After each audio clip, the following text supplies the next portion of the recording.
Hello, everybody.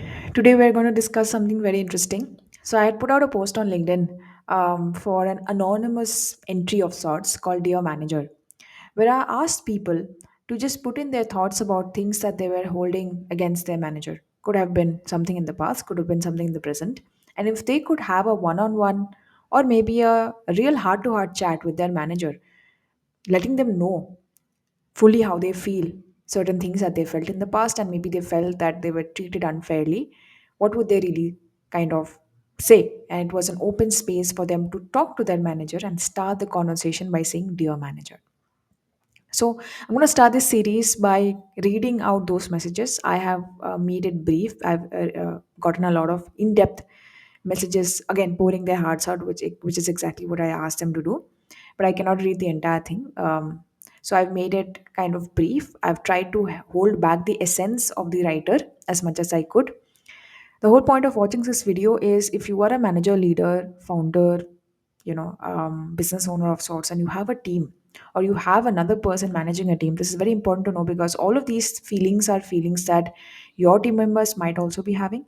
And perhaps if you are watching it, you will be able to oversee it and figure out or preempt your action towards them so that they don't feel like this in the future. Or if you feel like they could be feeling something like this, you can make things better. Okay. All right. So here it goes. I'm going to read things out loud one by one.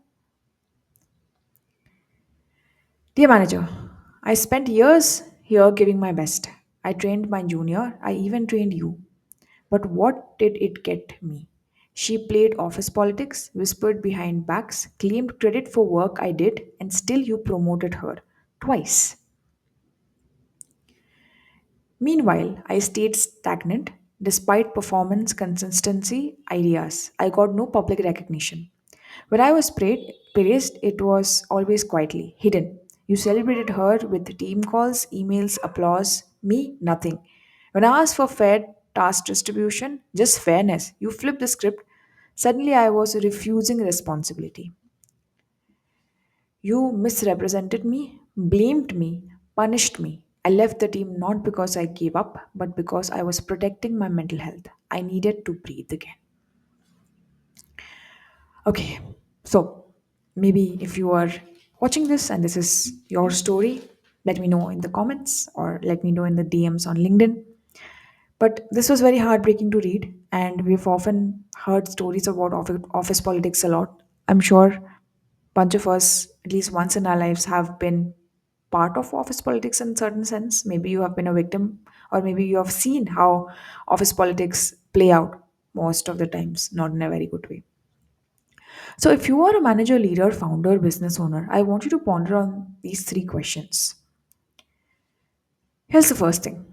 Are you rewarding real contribution or just visibility and charm? So there are a lot of people who just go around in the office, they pretend to do a lot of work, and you might feel like they are actually getting a lot done. But the reality is that they're just visible. They're That's what they're doing. They're pretending to do the work. I'm sure a lot of us know how to do things like that. But the effect of that work, or the output, the result of the work, the impact of the work is not as much. So, are we only rewarding visibility and charm, or are we rewarding real results? Talk about the numbers, talk about the impact. And honestly, I have been an introvert most of my life. It's, the world is not very fair to us. A lot of times, extroverts just, take away the spotlight, and it's just, you just feel like you're doing a lot of work, but you're not getting the recognition that you need or the recognition that you deserve. And it's not just about that, it's also a lot of introverts don't want public recognition, but it's obviously going to pinch them if they feel like they have done majority of the work, or they have done more work, or they have gotten more results, but someone else is getting more credit just because of their charm, or they compliment people, or they're just around and they're more visible. The next thing to ponder is, how do you ensure recognition isn't performative or biased? So all the managers, founders, business owners, when you are doing your performance reviews, your quarterly reviews, your check-in calls, your appraisal calls, are you sure that you're functioning out of complete fairness and you're not functioning out of bias or likely likeliness, I don't think that's a word, but because you like this person, you have a personal rapport with this person. Yeah, so that's a very important thing.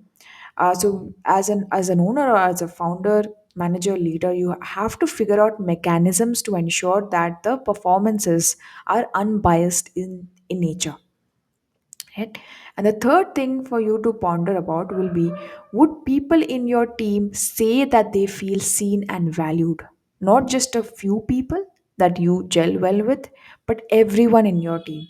Can everyone vouch for the fact that they are valued, they feel seen, they feel heard, they feel supported? Yes, they might not get the same amount of appraisals in terms of percentage. They might not be the always happiest in the workplace. They might not get the projects they want all the time. But overall, do they feel like they have you, they have you have their back? Or do they feel like only a handful of people is getting your attention and getting your support?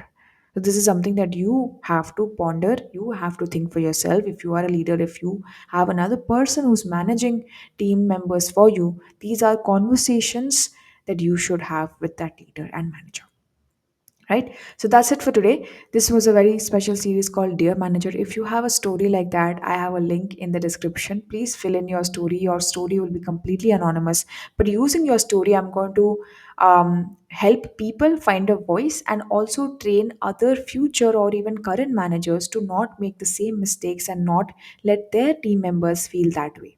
Yes. Thank you so much again for watching. I hope you're enjoying this series.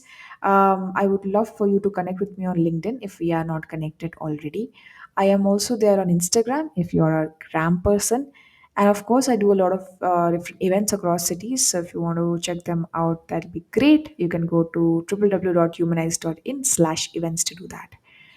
Thank you so much, and I will see you in the next one.